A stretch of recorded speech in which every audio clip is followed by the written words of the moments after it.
Welcome, everybody, today to Mentor Time.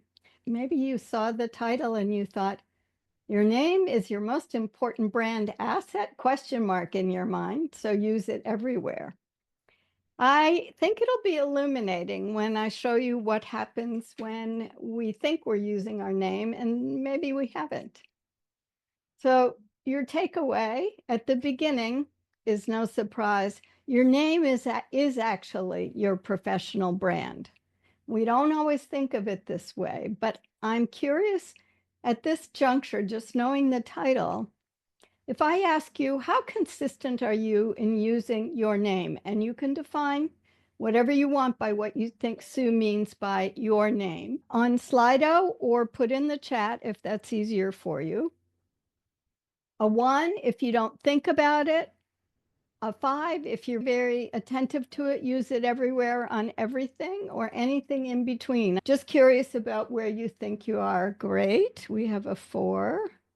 So you're aware of it and using it, and there's always room for improvement. Let's talk about how we're going to get there in terms of what does Sue mean by am I really using it everywhere? I'm calling this first section, isn't using your name obvious? And then we'll go on to, are you really using your name everywhere? And as always for Mentor Time, we end with, what should you do? I wanted to have this because it isn't always obvious that we're using our name. First, I want to remind everybody, how does name fit into your professional brand? I quickly want to review the model. Many of you have seen this before. There's a video on the Mentor Time playlist on YouTube where you can find the video about professional branding, and it goes through this model. As you may remember, we build professional presence and then we start using it, everything in blue. What then goes on is the other side of the conversation learns about us, starts to know about us, how people see us online. And that is where it's important to make sure what you put in your professional presence, how you become an expert at using and claiming your credit, gets you the visibility and the reputation you want. Yesterday, as I was looking for some examples I had been saving on name, I found a name tag of mine. I believe it was early in my college years, and clearly the nickname that some people gave me in high school, Griff. You might be thinking, Sue, I already used my name. Here's different names people have known me by. You won't know a lot of these. Some of these are what my family calls me or what husbands or ex-boyfriends called me. You might say, Sue, I just tell people when I meet them what to call me. And I understand that because my official name that I was born with is Susan, and I don't love being called Susan, so I tell people to call me Sue. And then maybe some of you are even saying, I have my name and my email address. Of course, I'm using it everywhere. Here are 3 of the 7 Gmail addresses that I have. And some of you get responses from the SuGo1 email because that was my original Gmail account. And the calendar especially defaults to that address. You'll write back about an appointment. It comes to me as SuGo1. So I already know that it's not clear. And I do hear people who said, you basically you are known for your company name. That's true. I want to show you at least one example where maybe that's not enough. So again, in Slido or in the chat, think about places that you use your name and see if you can just name me a couple. What kinds of places? I just want to get your juices flowing because part of this for you is making the connections for the places you need to be more attentive.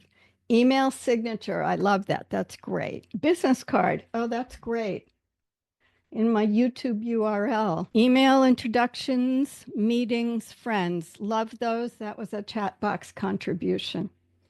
I want to go through them by synchronous and asynchronous ways we might use them. You've given me a lot of these already, but these are the ones that I could think of. At the large introductions networking, you have both the verbal, maybe your self-introduction, Name tags, as we just saw the name tag I showed you from my history. Phone calls, where maybe in the old days we had in the old days we had the identity on our phone that showed who was calling, or you introduced yourself. Video calls, video chat box. And one thing that I think was alluded to when you're talking about friends or business card is that how people refer to you. All of that's done in a synchronous way. And some of it you've already covered. This is quite an extensive list, and many of you will look at through this and say, Sue, of course I do it on my CV and resume.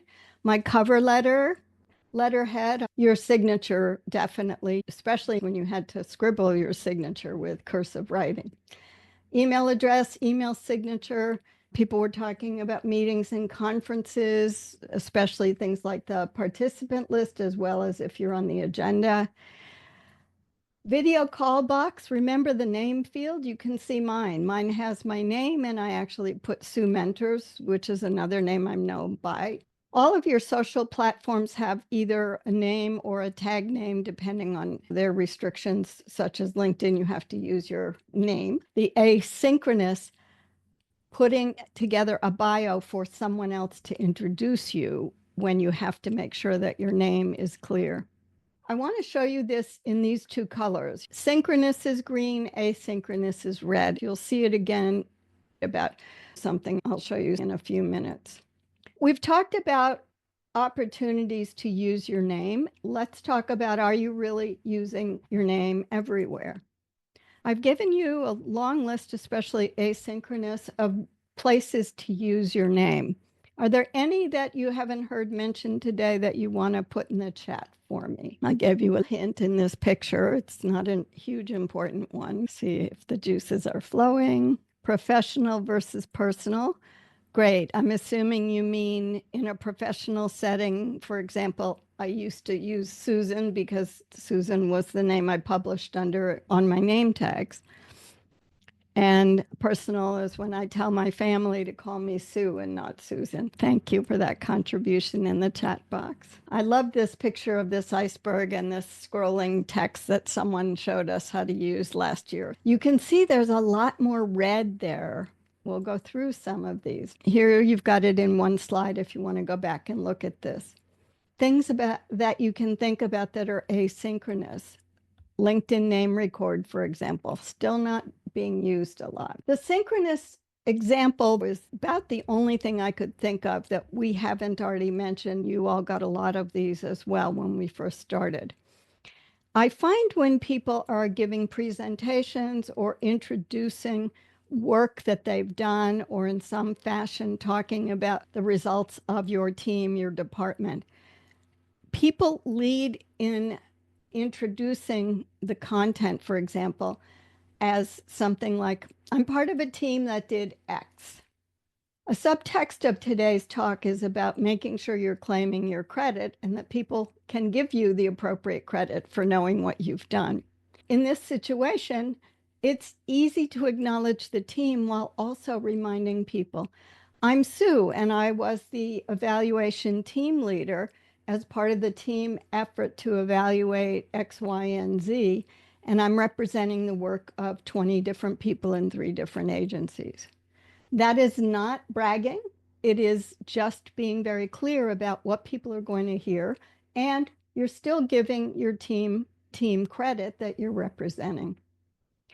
So let's go back and look again at this list when it's not scrolling underneath the hidden part of the iceberg.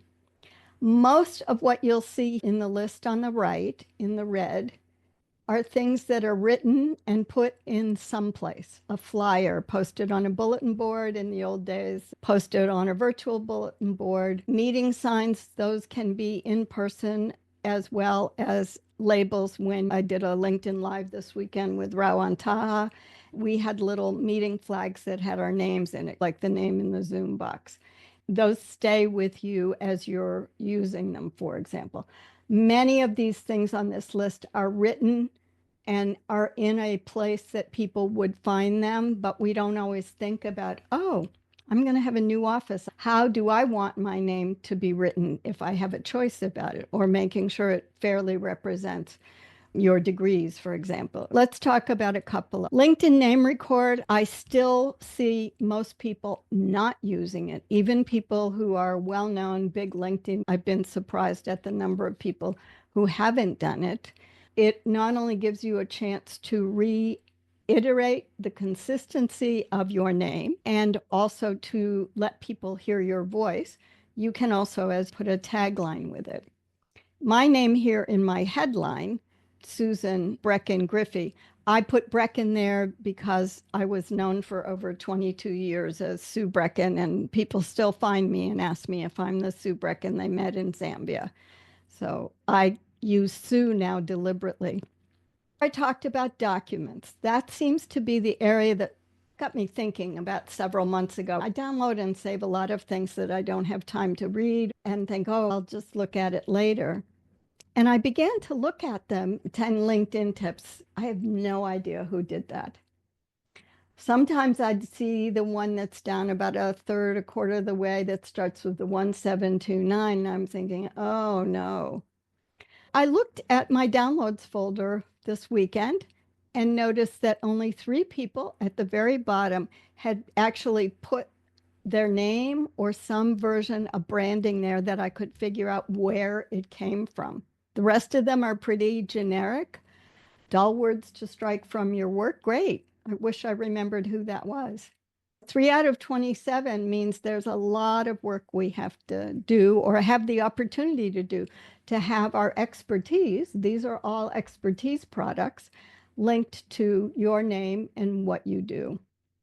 I mentioned this one. It's a download from LinkedIn. There's nothing we can do about this because unfortunately, the people who put these up on LinkedIn for us to download, like Rawan posted this on Saturday, they have great titles. It tells you this in 2 places. It tells you the name of the document on the left, and on the right, it says it's downloading this document. But for some reason, LinkedIn storing it, it's storing it with just a number there. This is something we can't do anything about. You have to remember that's what it is and go rename it if it's something you want to look for.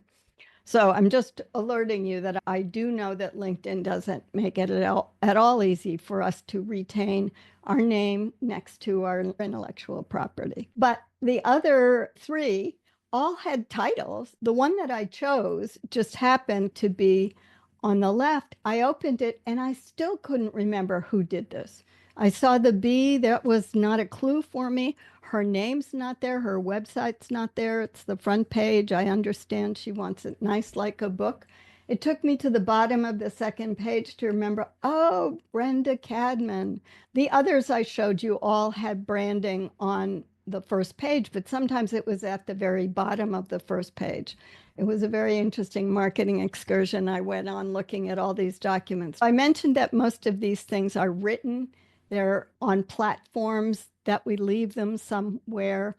I'm just going to give you a little bit here about how you can claim credit for this. And this is because I don't go through it at the end in terms of what you should do. Remember that you always have a way to claim credit on a document. I have in the course and have made available generally a document I've been using for the last 10 years. I keep updating it on how to cite anything that isn't a referee journal article. So how do you cite being the team leader for an evaluation, but it was done for the US government and was published without even the government agency's name as the author? You can claim that on a document. For example, if Belinda was out doing an assessment in a country, she went off to Kenya and came back and did the report.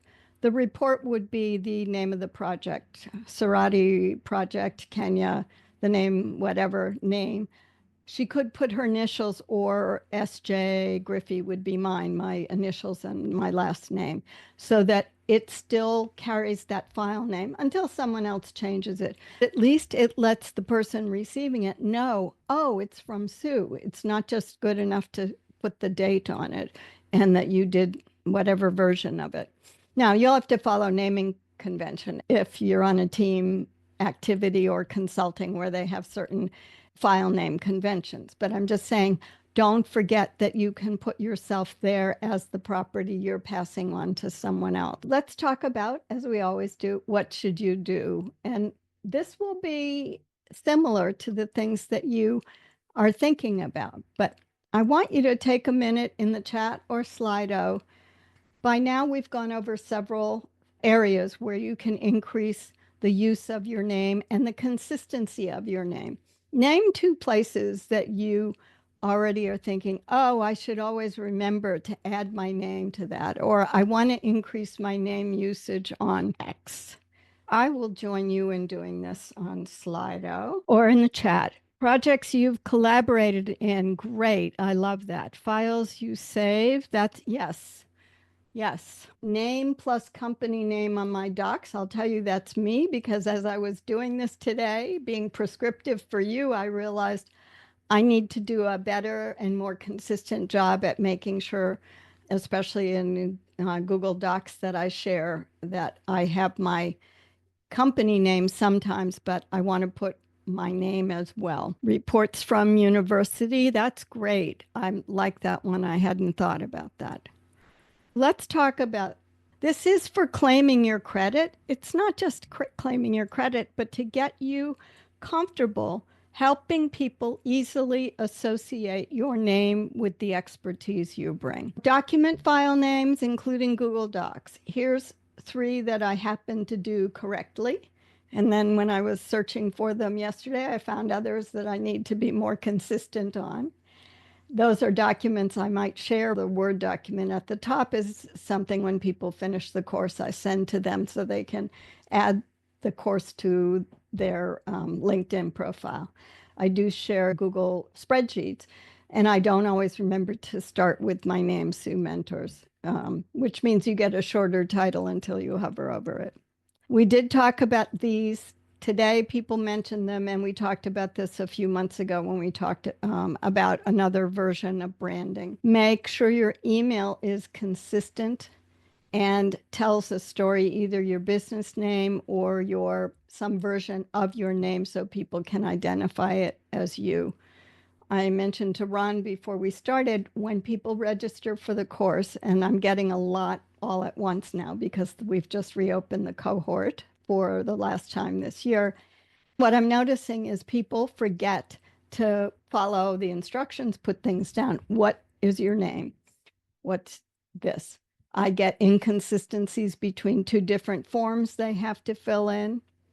And I don't always get the information from an email that I would expect. It looks like they may do what I do and use a non-professional email to sign up for Teachable, for example. That's fine if that's what you want to use, but it didn't make sense to me professionally, and it didn't match the email you had on your registration form. In your signature block, use your name and degrees. We talked last time about credibility cues a couple times ago. And this is where, again, you have the opportunity to give people that information in your signature.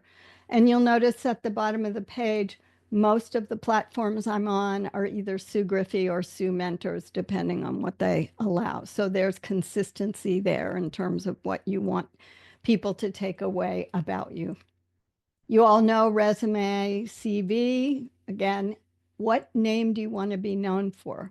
Ron and I, over and over again in the last 3 years of doing the course, have noticed that sometimes people put names at the top of their resume that aren't the names we've come to know them through talking to them through their bio para. So we open up the CV and see a name and think, is this her married name? Is this a change of name? Is this a nickname? We get all sorts of things. An email and your LinkedIn URL. We've talked about changing your LinkedIn URL. And for those who may be concerned, I have approval from Jillian to show all of the information I'm showing here from all the mentees you'll see. You know that I talk a lot about intellectual property, and I talk about making citations so that you gain the credibility of what you've written, what you've presented, what you've developed training and delivered training for. It's that when your name appears like this list of publications that Rena has, then you start to see her. Oh, look what she's done. Look what she's done. Look what she's done. And again, you can see the consistency, her name and her initial, her name and her initial. I didn't go over everything exhaustively, but enough to give you an idea about the importance of your name really is the entrance to your professional brand. Most people that know Sue Mentors know that Sue Griffey is attached to it. Could they say my last name? Maybe not. Who knows? But I don't only introduce myself as Sue Mentors, my company. The corollary, as always, with the takeaway is you really need to be using it everywhere, even when you think you don't need to. So I want you to have this heightened awareness, especially about documents you produce, platforms you're on where you can be consistent, because your name links to whatever expertise that platform is: LinkedIn, Instagram, Threads, YouTube. Whatever platform that your name is linked into is also the expertise. You want people to remember you, but also so that people will remember you for what you want to be remembered for. That was a long, torturous, grammatically, I hope, correct sentence. Let me stop there. Ron, I know you have comments and hopefully some ideas and things I haven't thought of. Yeah, that was fantastic, Sue. That was really interesting. Caused me to think about some stuff that I had been thinking about. But recently, I told you I had to finally put my a resume together for myself, and I attended a meeting, and I actually found myself having to introduce myself, and so it was interesting going by that, and then of course biopara and all that other stuff. And then I found it interesting also in terms of the amount of stuff that was in my resume, since I only went back 10 years and so on. And it made me think about my LinkedIn name. I include my military rank and I say retired, but I don't do that elsewhere. So I'm not consistent that way. And in fact, I started thinking, why am I doing it that way? And so it was interesting. I was selected in this process to become the president of an organization.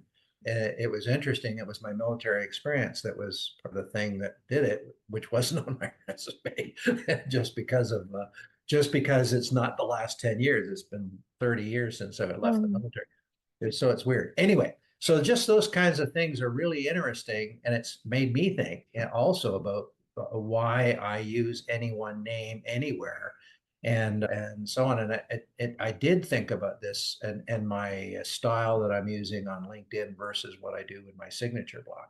Because I agree with you that the putting stuff in your signature block, it really should be the same and so on and so forth. And so part of what we mentioned is the what you don't want to be called Susan, you want to be called Sue. And so for me, it's should I be calling myself Ronald? Because the formal name is Ronald, etc. And there are certain things like passports and wherever else that's going to show up. And so the challenge then becomes is when you're in publishing something or whatever, and that's not necessarily me, is that do I use my formal name or the name that I prefer to go by? And for me, I like what you've been saying, which is to use the name you really want to go by, just because of the formality and so on and so forth of having a different name as your given name. I like the idea of just keeping it informal. And I don't mind people calling me Ronald, but it seems weird because it's just not what I'm used to. And so on. So I think that was really good, Sue, that what you talked about here. Especially, I love the idea of the file naming conventions. It's not something I ever thought of before. And it's a pain when you can't find a file because you didn't do it. Now, I usually, when I'm saving as, is I'll sometimes do that, but it never occurred to me actually to put the author in there. So I think that's really good advice to do. And what was the other thing? That's it. If I could come up with something, I'll bring it. But anyway, thank you very much. I think I got stuff out of it, so I hope everybody else did. So Always thanks. reminds me of what I'm not doing too. Peter, Sheila, Priyanka, anybody want to unmute? Love to hear comments from you, things I've forgotten about, or what was an aha moment for you, or a helpful moment. Doesn't have to be a big aha. Sometimes it's just, oh, that. Sure, Sue. I was thinking of a couple of things. I like the idea of making sure to put your name in reports, especially doing the consulting that work that I do. I often think of my report as going as it's really for the one or two project manager type people that I'm working for, is who I write the report for. But in reality, that report is likely to be seen by a number of other people who might need to take those recommendations and do something with them, or it might be picked up and it might not be picked up for 6 months, and then they're gonna say, "Oh wait, who did this? Oh, was it Pete? Is that who we had on this?" So putting that in there right at the top page, or as a maybe not on the title page, but the second page that says who I am and my contact information, that's a really good point to make. Um, and then the other thing I was thinking is it's really good when you want to project a professional image, even though it's not a professional situation. And so the situation that came to my mind is right now I'm looking to rent a house in a new city. And so I actually put my signature on the emails that I was sending to the prospective rental places so that they can, if they at least see that I have the degree on the end, but if they click through to LinkedIn, they're going to see, oh, this guy's got 15 years of experience. He's a professional. He's not fresh out of college and doesn't have a job and wouldn't be somebody that we want to rent, but would know that, oh, this is a professional person. So I, it's good to have that kind of always there anyways, just so that somebody's, oh, that's actually a good situation where I want to protect professionalism even in a non-professional situation. I love that, Peter. That's a great idea and an important point because I don't on the emails I would use with vendors and things like that. I don't necessarily include all of that, especially if it's online shopping vendors. But you're right. It helps with the seeing the stability. Ron, you have a comment. Great. Yeah, actually, Peter, you mentioned something I think that was really important is this idea as a consultant.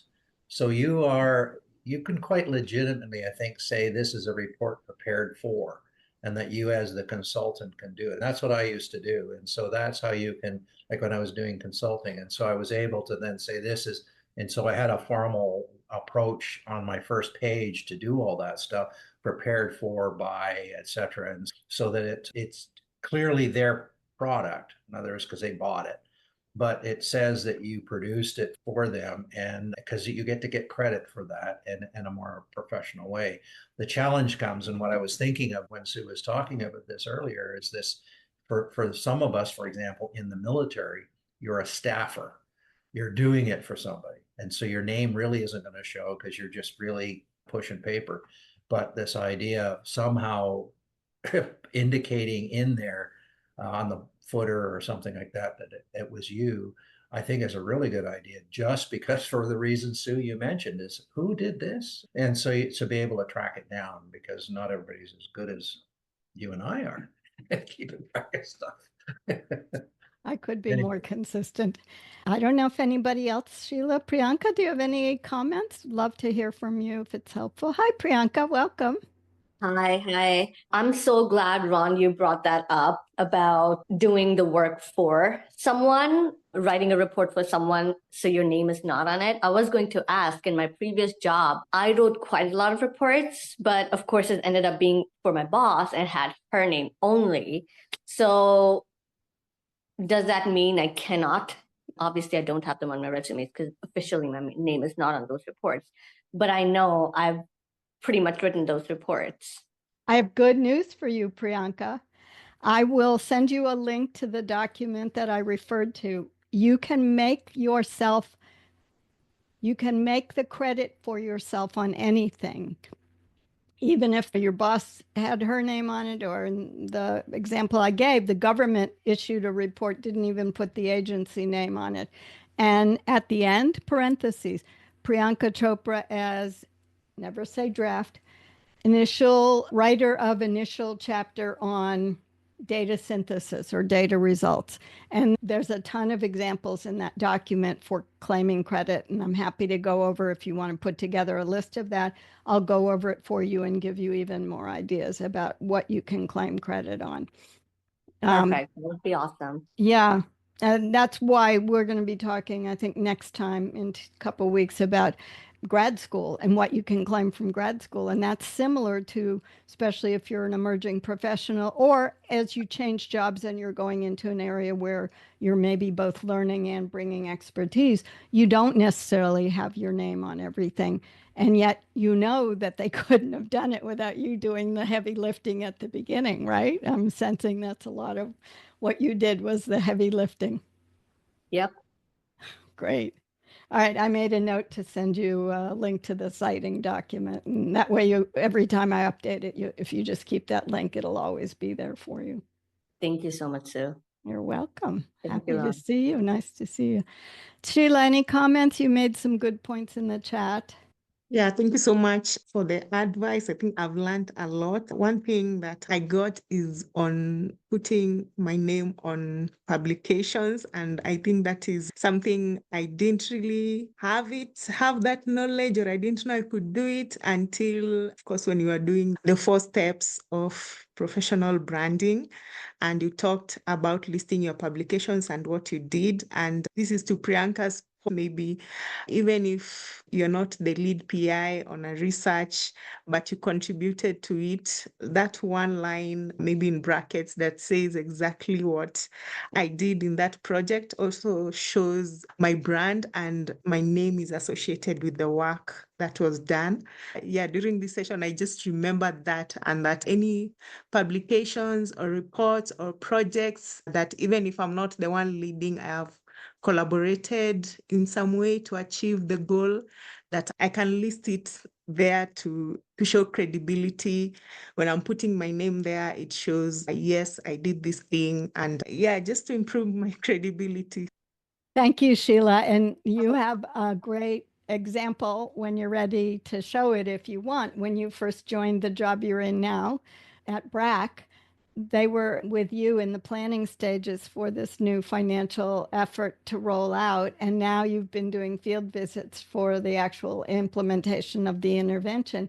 And there's a lot in the planning, pilot testing, how's it going to go, and especially in different countries that were probably written about. And now you have also then the how is the implementation going?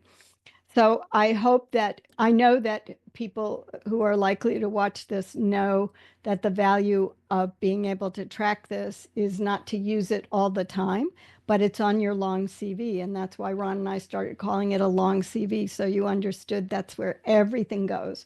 Then Sheila eventually can summarize. Yes, I was the lead writer of the chapters on designing the intervention and testing it across 10 different documents that went from ministry officials also to the donors and to the civil societies or whatever. That's how you aggregate it and use it in an evidence-based way. So thank you, Sheila and Priyanka. Those contributions also were really great. I always make lots of little notes on what you all contribute and then try to weave them in next time. All right. I'm going to ask Ron to close the meeting unless there's any last, doesn't look like there's any last hand raises. So Ron, I forgot to look at when we're meeting again. I believe we're meeting in another week just before I go away again. Yeah, that's a question. So next week we're meeting, are we? Okay. I believe so. Okay, all right. That's because that's when I go away after that. So I know. thank you everyone for contributing to this session. It was great, and thank you, Sue, for such great prepared material. I really appreciate it. And so for those who are going to see this after the fact, I think you're in for a treat, and look forward to seeing you at our next meeting. Good to see everybody. Thanks for those of you who stay up late at night or you're in the middle of your workday.